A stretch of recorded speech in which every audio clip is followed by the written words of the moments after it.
Esto es El Mundo Ahora, aquí en la pantalla de France 24. Soy Juan Pupiales, es un placer estar con ustedes. Vamos ya a repasar los principales hechos del día, titulares.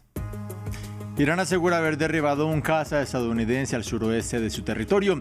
Los medios estatales dicen que un piloto consiguió eyectarse de la aeronave y se desplegó una operación de búsqueda. Estados Unidos afirma haber rescatado a uno de los dos miembros de la tripulación. Naciones Unidas denuncia que 3 de sus cascos azules resultaron heridos este viernes en una explosión en el sur del Líbano. Israel mantiene su ofensiva contra este país y los medios estatales libaneses aseguran que un ataque con dron se cobró 2 vidas en Beirut. Cuando se cumplen 3 meses de la captura del presidente de Venezuela, Nicolás Maduro, por parte de Estados Unidos, en France 24 recogemos las voces de los venezolanos sobre el impacto que han tenido los cambios registrados en este trimestre sobre su economía. Con nuestro invitado del día hablamos de la crisis que sacude al fútbol italiano. Después de fracasar en su intento por volver a un mundial y perderse la cita orbital por tercera ocasión consecutiva, este viernes se dimitió Gennaro Gattuso como seleccionador de la Azzurra. Previamente había sido el presidente de la Federación Italiana el que había renunciado. ¿Cómo se explica el mal momento del balompié de este país? Lo analizamos en minutos. Comenzamos.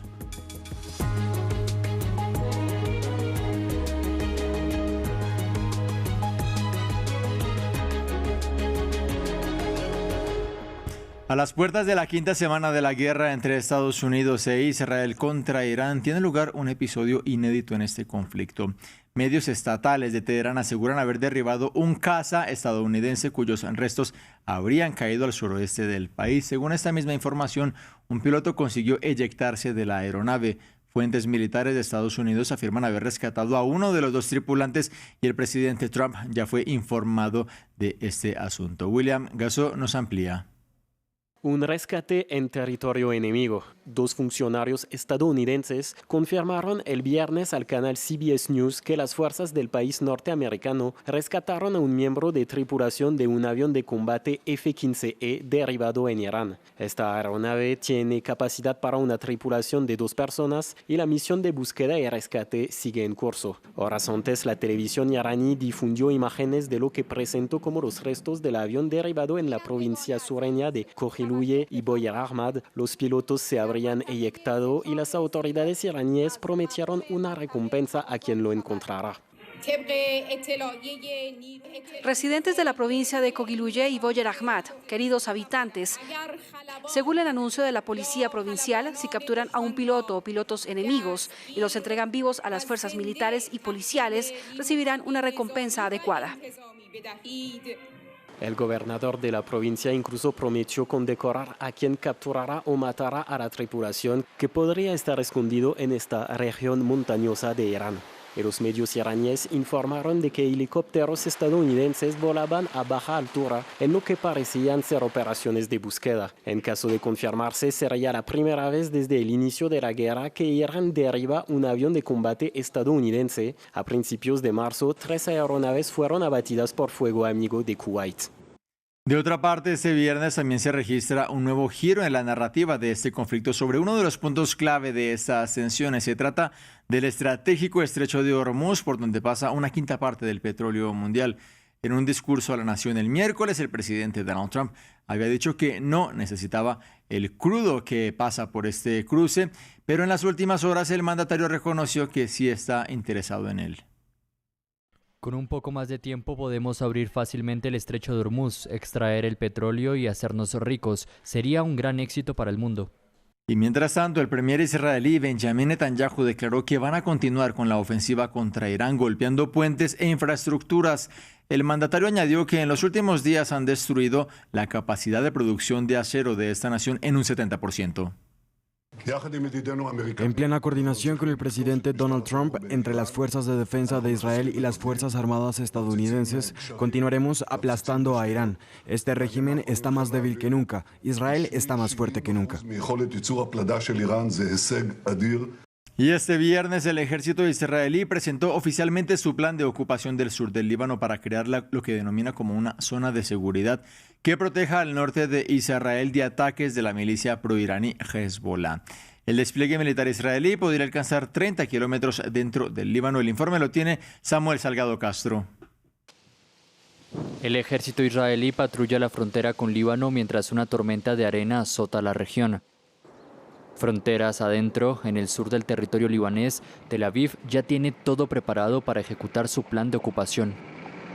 Las casas en las aldeas cercanas a la frontera con Líbano, que en la práctica sirven como puestos avanzados de Hezbollah, serán demolidas siguiendo los modelos de Rafah y Han Yunis en Gaza, para eliminar la amenaza que representan para las comunidades israelíes. La zona que se ocuparía se extendería hasta el río Litani, en el sur del Líbano, a unos 30 kilómetros de la frontera con Israel.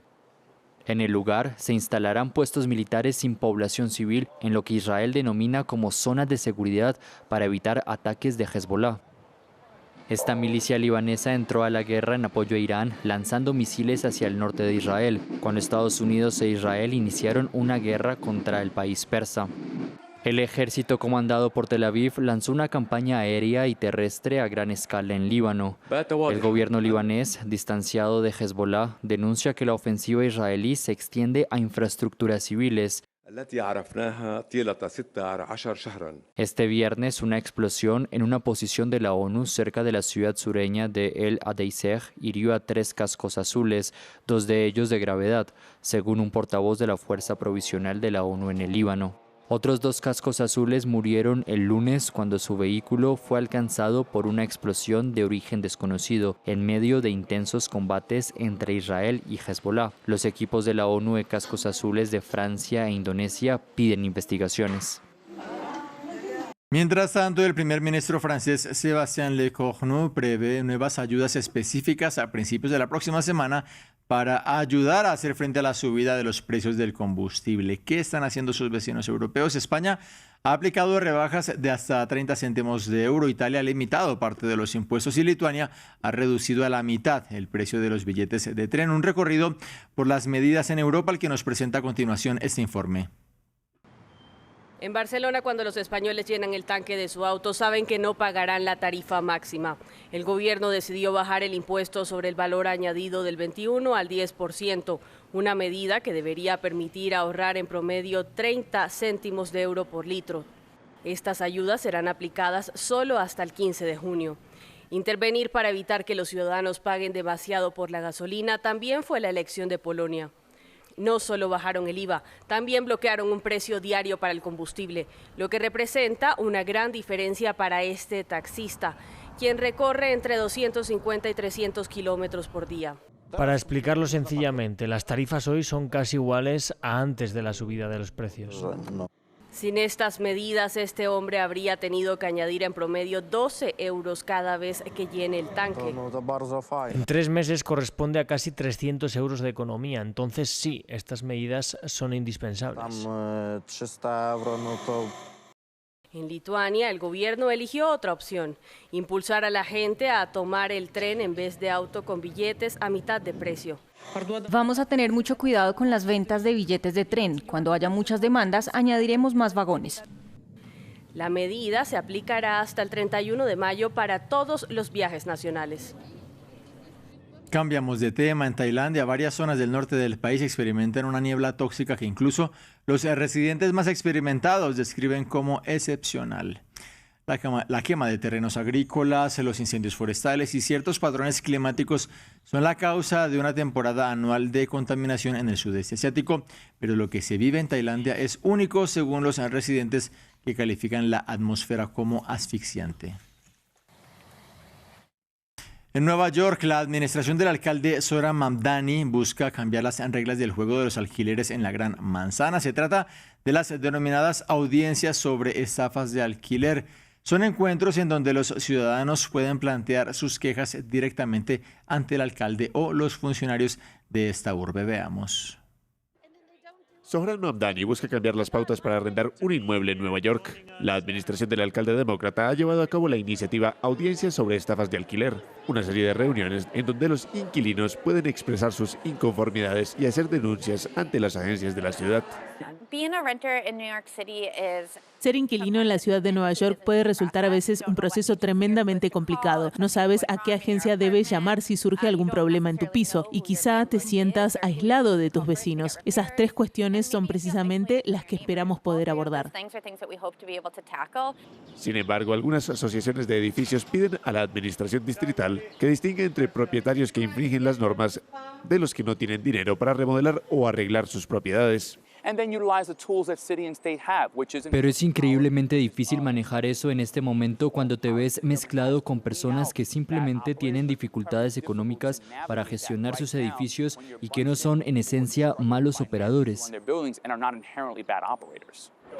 Hamdani prometió reformas en el sistema de alquileres durante su campaña, proponiendo congelar el precio del arriendo de 1 millón de viviendas durante 4 años, aunque actualmente en Nueva York los aumentos en el coste mensual de alrededor del 40% de las unidades residenciales están regulados. Una política pública que intenta detener el aumento sostenido año tras año de los alquileres. Según cifras oficiales, para 2025 la renta promedio en la ciudad se situó en $3.599.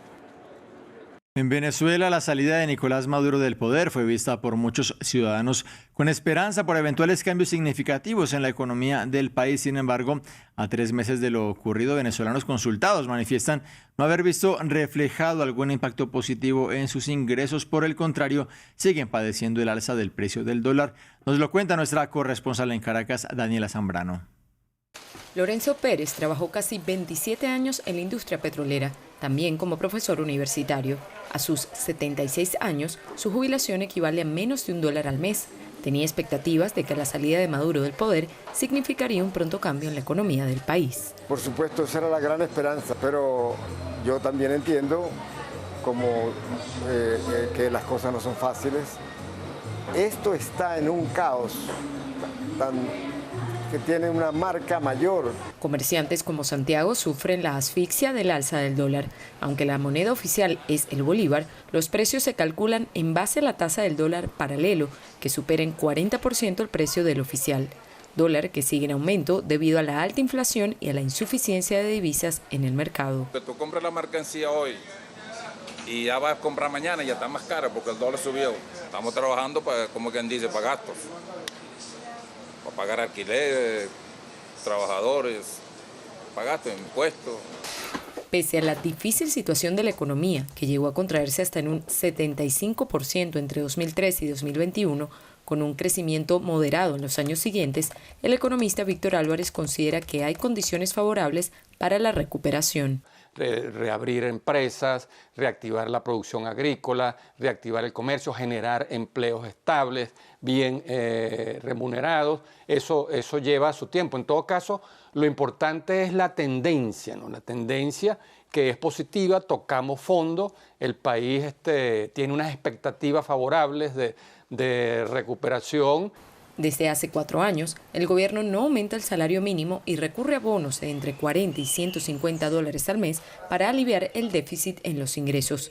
Venezolanos como Lorenzo, que hoy ocupa parte de su tiempo en asesorías y voluntariado comunitario, se ayudan con las remesas que le envían sus hijos desde el exterior, a la espera de que los precios y su pensión se estabilicen.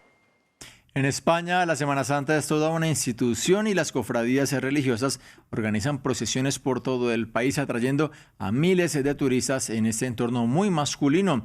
Las mujeres intentan hacerse un hueco, a veces sin éxito, en la provincia de Valencia. En Sagunto, una cofradía acaba de rechazar su participación. Veamos el informe.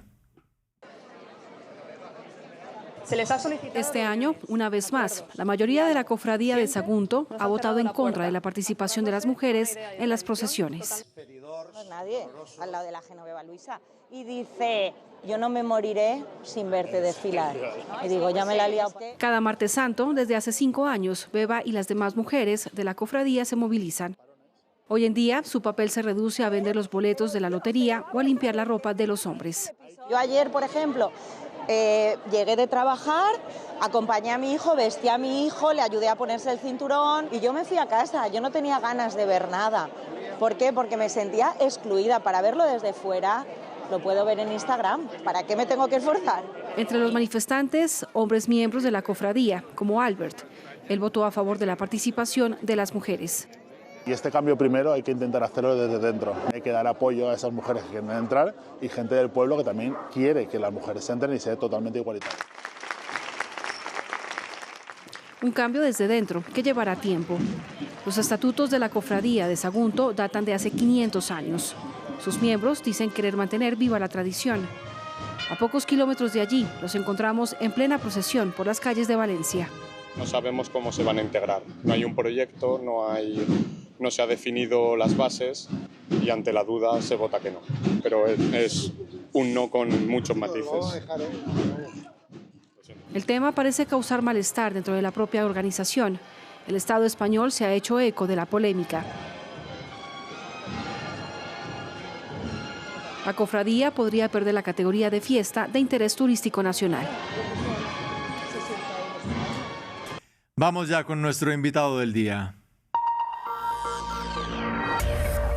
Crisis en el fútbol italiano. Los 4 veces campeones del mundo no estarán presentes en la cita de Norteamérica de este verano. Será la tercera Copa Mundo consecutiva en la que la Azzurra figura como ausente. Son el único país capaz de haber levantado el título que no participará en un certamen que para esta ocasión contará con una ampliación de 16 equipos para llegar a los 48 participantes. El análisis es con Nicolás Samper, periodista deportivo en ESPN y la FM, columnista además en Fútbol Red. Nicolás Samper, muchas gracias por estar con nosotros. Lo primero es que en las últimas horas esta situación se cobró la cabeza de Gennaro Gattuso, ex campeón del mundo como jugador, que dimitió como seleccionador. ¿Qué ocurre en el fútbol italiano? ¿Cómo se explica este mal momento en un país con tanta tradición? Hola Juan, buenas tardes, gracias por la invitación y yo creo que eso se debe resumir en 3 palabras y es pérdida de identidad.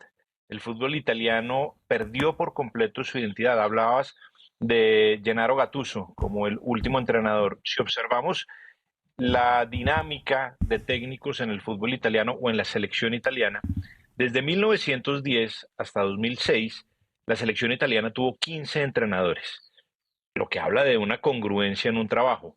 Del 2006 al 2026, incluyendo a Gattuso, por supuesto, lleva 9 entrenadores, lo que habla un poco de cómo se fue perdiendo el camino, curiosamente, luego de aquella victoria épica de los italianos en Berlín frente a Francia. Creo que la pérdida de identidad y la pérdida de identidad en muchos otros valores, los dueños de los clubes no son los mismos, se habla también de los oriundios, los nacionalizados, como perjuicio de los italianos para disputar partidos en sus clubes. Hay muchos efectos que tienen que ver con la pérdida de identidad general del fútbol italiano. Yo creo que ahí radica hoy por hoy el problema.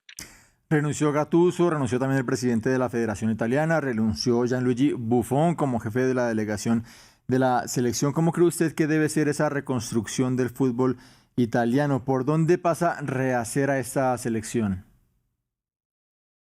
Parece difícil, ¿no, Juan? Teniendo en cuenta que es un fútbol de gran categoría. Digamos que la refundación tiene que un poco ser como ese regreso a las naves antiguas. El fútbol italiano siempre se destacó por un estilo. Creo que ahí es uno de los comienzos por los cuales tenemos que indagar. Y es el estilo del catenaccio, de lo que jugaba Italia, de lo que sabía jugar Italia y con la que ganó incluso 4 campeonatos del mundo.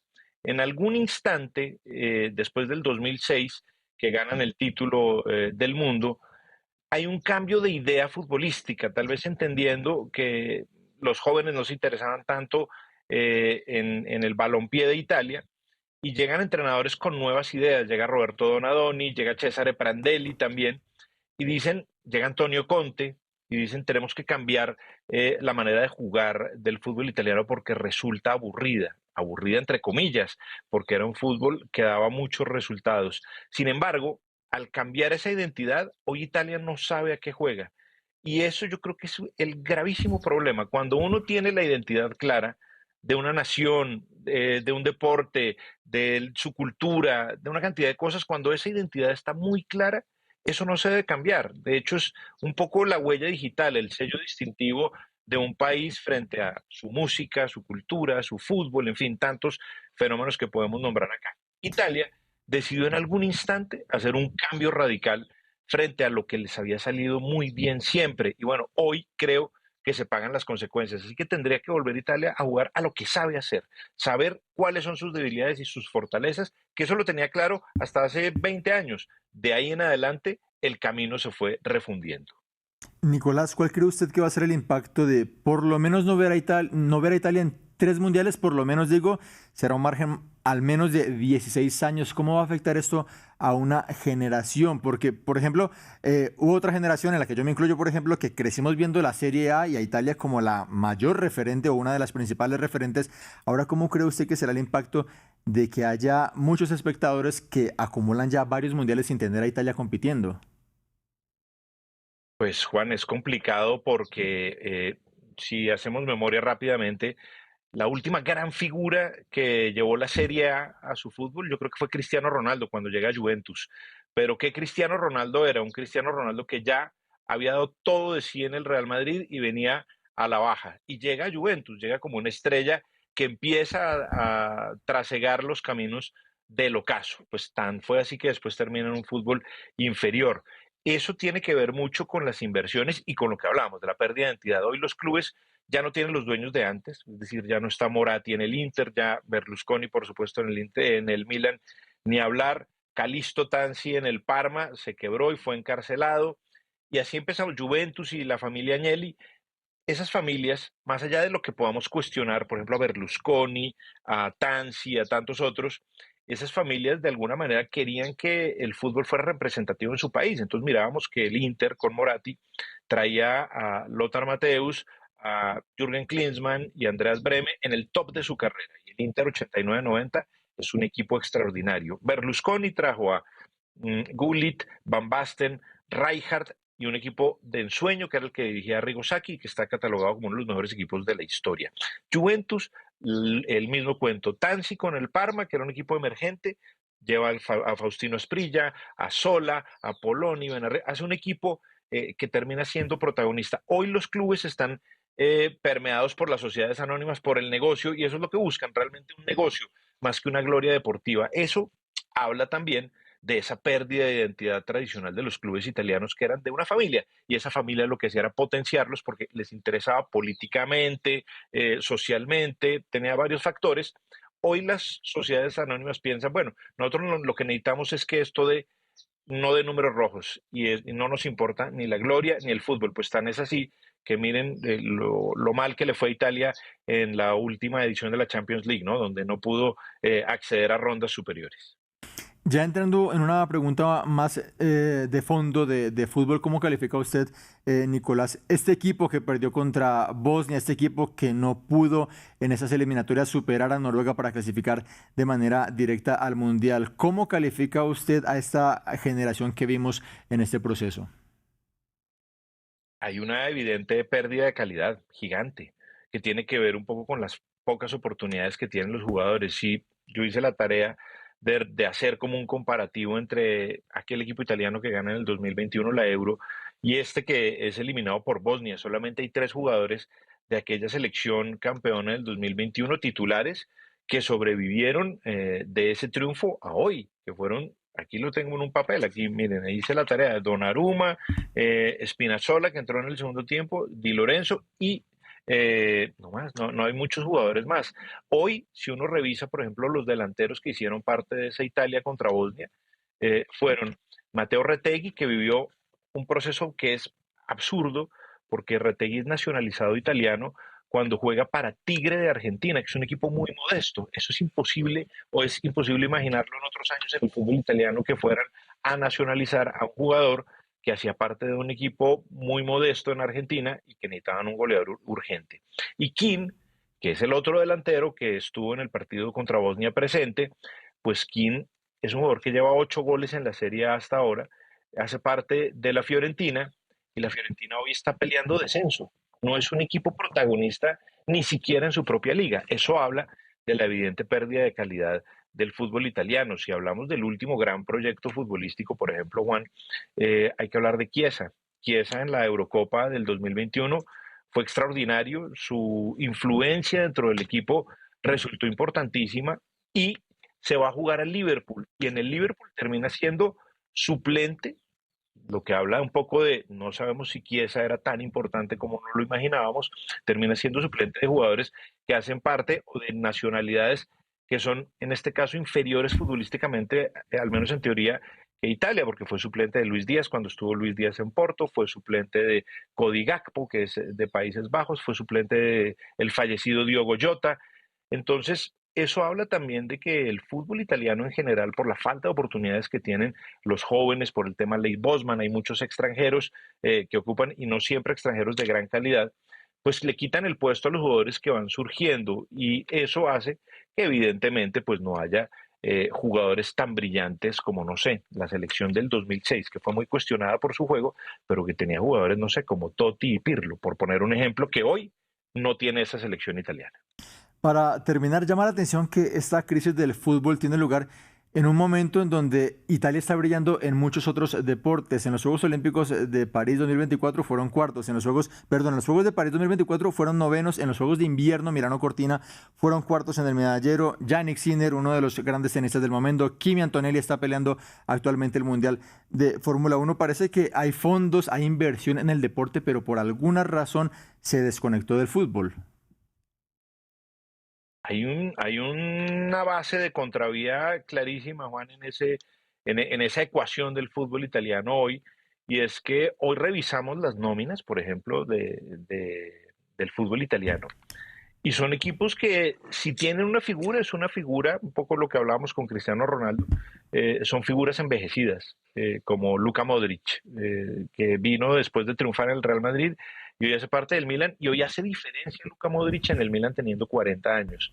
Y así podemos revisar cada uno de los ejemplos. Así que si hablamos, por ejemplo, de los equipos grandes que tienen representación, pues son equipos que no están funcionando porque evidentemente ese cambio que hablábamos de la economía de los clubes en Italia lleva a que las sociedades anónimas quieran tener negocios y tener ganancias a partir de lo que están haciendo. Digamos que la gloria puede esperar, según los que llevan los números en las grandes empresas y los grandes capitales. Para ellos los números pueden esperar.